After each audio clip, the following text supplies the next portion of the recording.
ज्ञानतिमिरान्धस्य ज्ञानाञ्जनशलाकया चक्षुरुन्मीलितं येन तस्मै श्रीगुरुवे नमः। श्रीचैतन्यमनोभीष्टं स्थापितं येन भूतले स्वयं रूपः कदा मह्यं ददाति स्वयं पदान्तिकम्।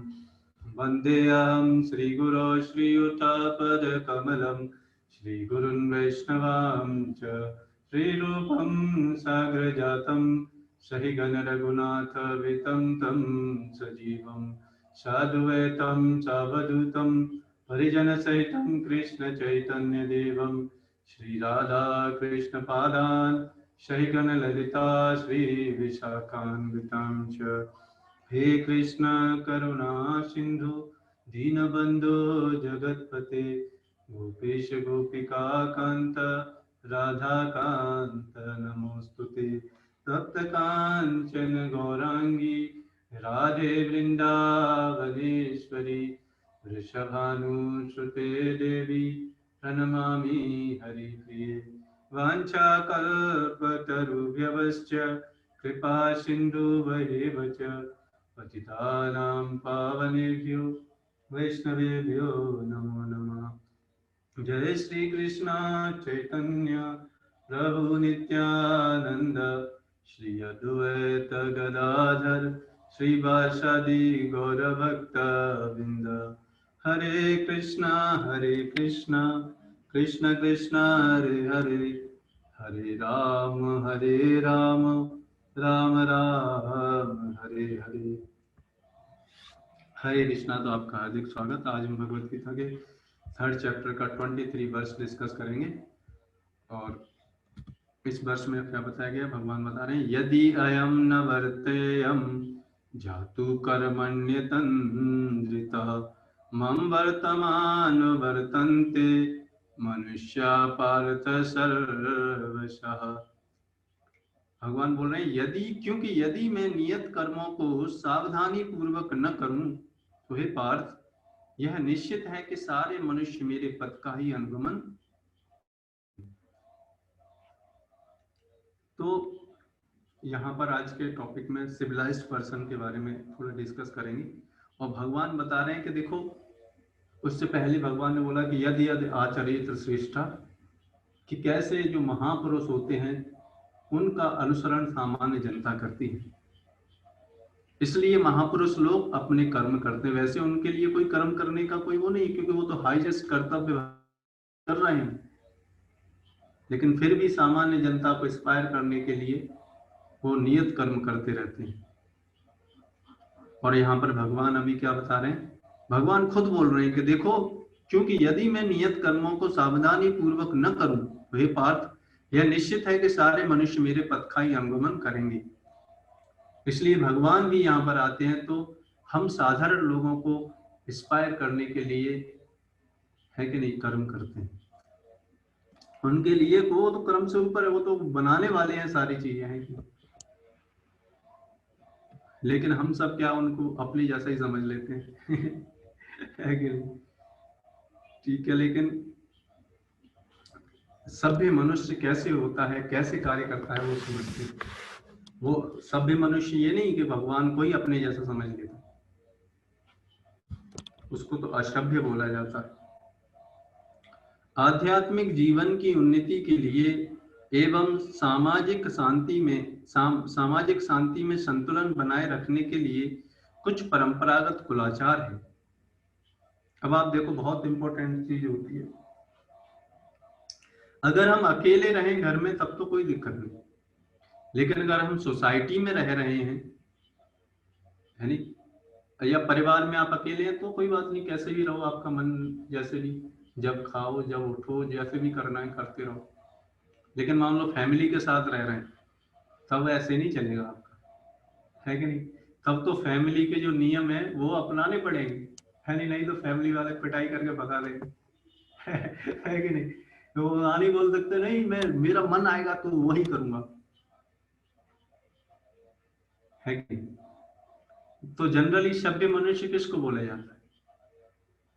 और देखा जाए तो हर व्यक्ति अपने हिसाब से तो सभ्य ही है क्योंकि हर व्यक्ति अपने आप को क्या समझता है, सही समझता है। लेकिन इसलिए वो सभ्य माना जाएगा। लेकिन ये तब तक है जब तक कि वो अकेला है। जैसे ही दो लोग या फैमिली के साथ व्यक्ति रहेगा तो फिर क्या करना पड़ेगा उसको, फैमिली के जो नियम हैं उनका पालन करना पड़ेगा, नहीं तो अगर उसको असभ्य बोला जाएगा। है नहीं, परिवार के जो नियम है, परिवार में के मुखिया परिवार को जो चलाते हैं उनके द्वारा बनाए गए जो नियम है, अगर उनका पालन नहीं हम करेंगे तो क्या कहले जाएंगे, हम असभ्य कहेंगे। और इससे भी ऊपर अगर हम परिवार में तो अच्छी तरीके से रह रहे हैं, कोई दिक्कत नहीं, लेकिन सोसाइटी या फिर गवर्नमेंट के नियम का पालन नहीं करते तो घर के लिए तो आप सभ्य माने जाएंगे, लेकिन बाहर सोसाइटी के लिए और गवर्नमेंट की नजर में आप असभ्य कहेंगे। है, तो आप देखेंगे कि जिस परिवेश में आप रह रहे हैं उस परिवेश के आप नियमों का पालन करते हैं तो सभ्य कहलाते जाते हैं। है ना, यही परिभाषा है ना सभ्य की। उसी तरीके से ये सारा समाज, सारी गवर्नमेंट, ये भौतिक संसार में है और भौतिक संसार भगवान के द्वारा, भौतिक शक्ति के द्वारा चलायमान है। दुर्गा देवी जिसकी सुप्रिंटेंडेंट है। अब हम इस भौतिक संसार में हैं तो हो सकता है हम इस घर के नियमों का पालन भी कर रहे हैं और गवर्नमेंट के नियम का भी पालन कर रहे हैं, तो हो सकता है हम घर के लिए सभ्य माने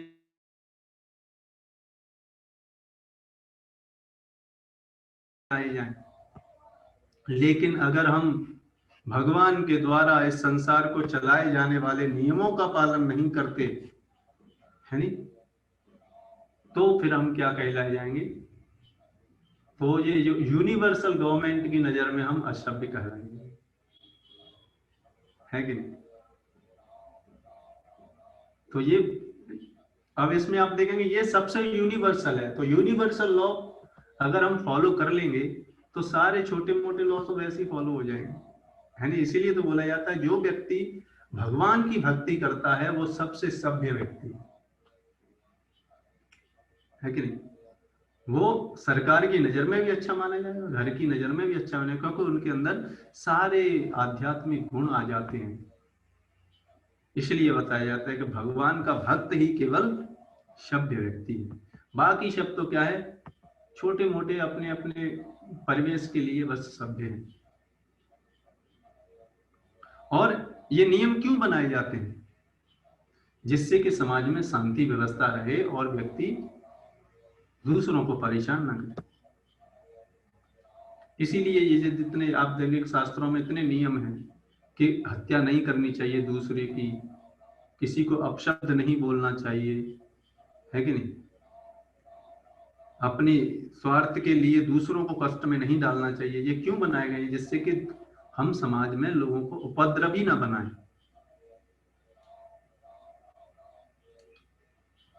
और जब समाज में शांति व्यवस्था रहेगी तो व्यक्ति फिर आध्यात्मिक उन्नति के लिए भी कार्य करेगा। इसीलिए इतने सारे रूल्स और रेगुलेशन शास्त्र भरे पड़े हैं। आप देखिए जो प्रत्येक सभ्य व्यक्ति के लिए होते हैं, तो सभ्य व्यक्ति क्या करता है, इन नियमों का पालन करता है, तो वो भी मजबूरी में नहीं करता, प्रेम पूर्वक।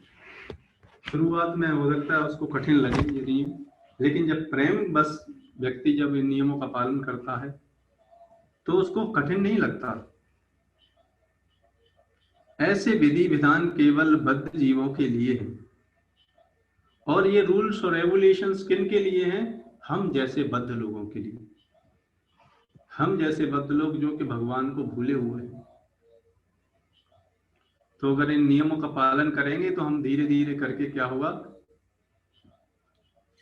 भगवान को याद करना प्रारंभ कर पाएंगे। लेकिन भगवान का जो भक्त होता है वो तो भगवान के, ये अंतर होता है, जो बद्ध जीव होता है वो हमेशा भगवान को भूला हुआ रहता है। कभी कभार अगर भक्तों के बीच में या फिर कभी मंदिर में चला गया तो भगवान का ध्यान आ जाता है।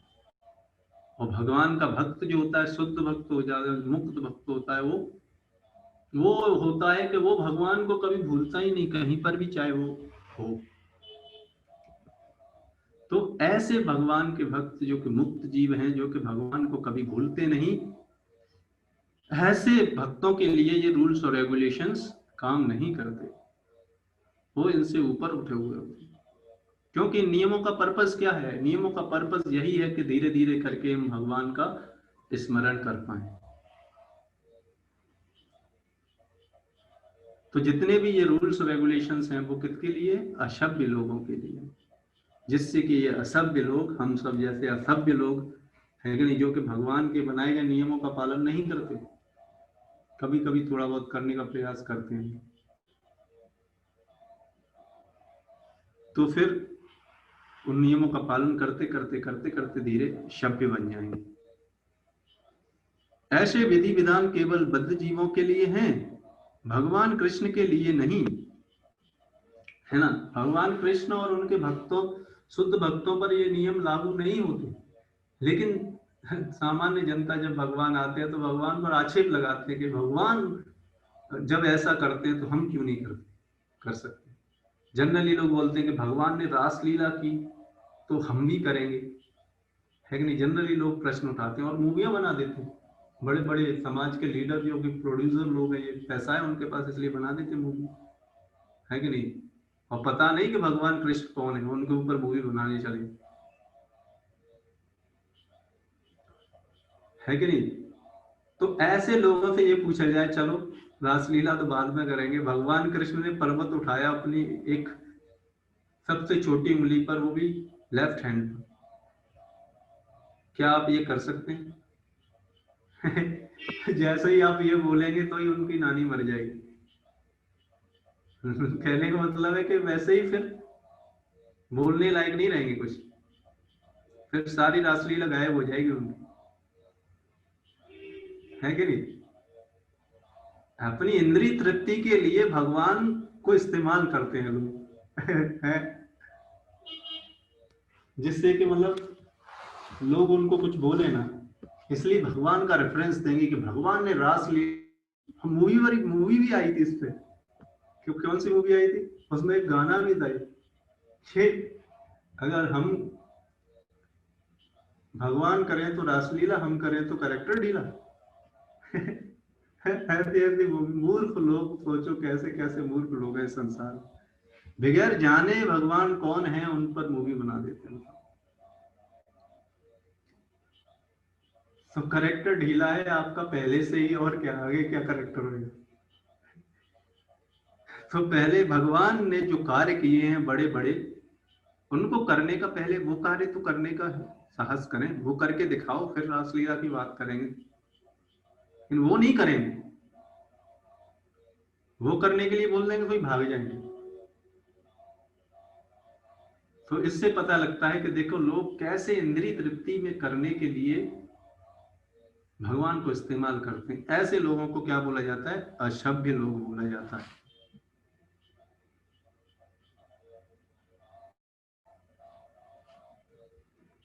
ऐसे लोगों को क्या बोला जाता है? असभ्य लोग बोला जाता है,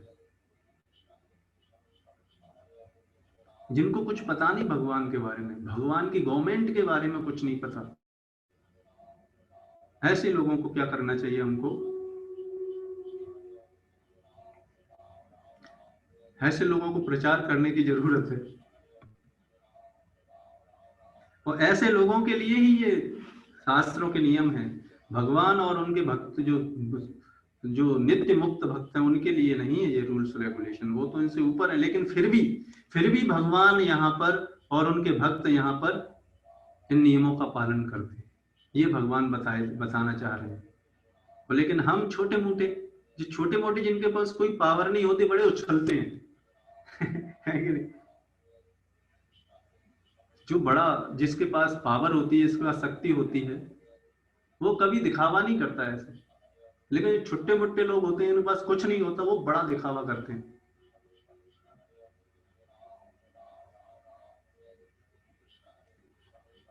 भगवान कृष्ण के लिए नहीं है, लेकिन क्योंकि वे धर्म की स्थापना के लिए अवतरित हुए थे, अतः उन्होंने निर्दिष्ट नियमों का पालन किया। अन्यथा सामान्य व्यक्ति भी उन्हीं के पद चिन्हों का अनुसरण करते, क्योंकि कृष्ण परम प्रमाण है। भगवान भी इसीलिए निर्दिष्ट नियमों का पालन किया, अन्यथा सामान्य व्यक्ति भी उन्हीं के पद चिन्हों का अनुसरण करते हैं। अब देखो, अगर भगवान पालन नहीं करते तब तो छोड़ो, तब तो कुछ कहा ही नहीं जा सकता, है कि नहीं। भगवान देखो, गुरु का संदीपनी मुनि के पास गए, गुरु ग्रहण करना चाहिए लाइफ में, सिखाया अपने आचरण से उन्होंने। और आजकल के लोग खुद ही गुरु बनना चाहते हैं, खुद पता नहीं कुछ भी।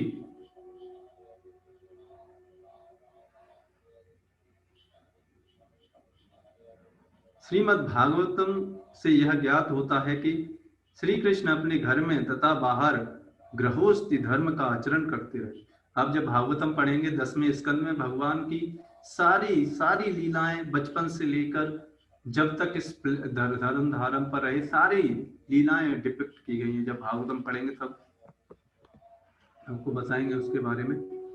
तो उन्होंने सारे आचरण किए एक सामान्य मनुष्य की तरह, जिससे कि हम जो भगवान बोलते हैं वो कर पाए। किसके लिए? जिससे कि हम सभ्य व्यक्ति बने और इंस्पायर हों, ऐसे महापुरुषों, ऐसे लीलाओं से आकर्षित होकर इंस्पिरेशन लें और भगवान की शरण ग्रहण करें। इसीलिए भगवान केवल इस संसार में आते हैं और लीलाएं करते हैं और अपने भक्तों को आनंद प्रदान करते हैं। केवल यही एक पर्पज है, और कोई पर्पज नहीं है भगवान का इस संसार में आने का, है कि नहीं। भगवान के भक्तों का, भगवान के भक्त भी यहाँ पर इसीलिए आते हैं जिससे कि हम जैसे बद्ध आत्माएं किसी तरह भगवान की तरफ मुख मोड़ लें और इस संसार में जो कि जन्म मृत्यु रूपी चक्र में, है कि नहीं, 84 लाख ऑफ स्पीसीज के इस चक्र में भ्रमण कर रहे हैं पता नहीं अनंत काल से, इससे निकल पाए। तो ऐसे वैष्णवों, ऐसे भगवान के हृदय में इतनी अपार करुणा की वजह से भगवान अपने भक्तों को भेजते हैं और खुद आते हैं, जिससे कि हम जैसी बद्ध जीवात्माएं कभी न कभी भगवान की तरफ मुख मोड़ लें और फिर उनकी तरफ जाने का प्रयास करें। तो इसी के साथ हम आज के सेशन को यहाँ पर विराम करते हैं। आप सभी भक्तों का बहुत बहुत धन्यवाद। कल फिर मिलेंगे सुबह 11 बजे। और भी जानना चाहते हैं तो हमारा ग्रुप है जर्नी ऑफ सेल्फ डिस्कवरी, उस पर आप ज्वाइन कर सकते हैं और भी इस तरीके के सेशंस में आने के लिए, फिर और पर्सनल गाइडेंस के लिए, उसमें और ज़्यादा आप समझ सकते हैं इन सारी चीज़ों से, है ना। तो इस तरीके से हम इसको, आज के सेशन को हम यहीं पे विराम देते हैं।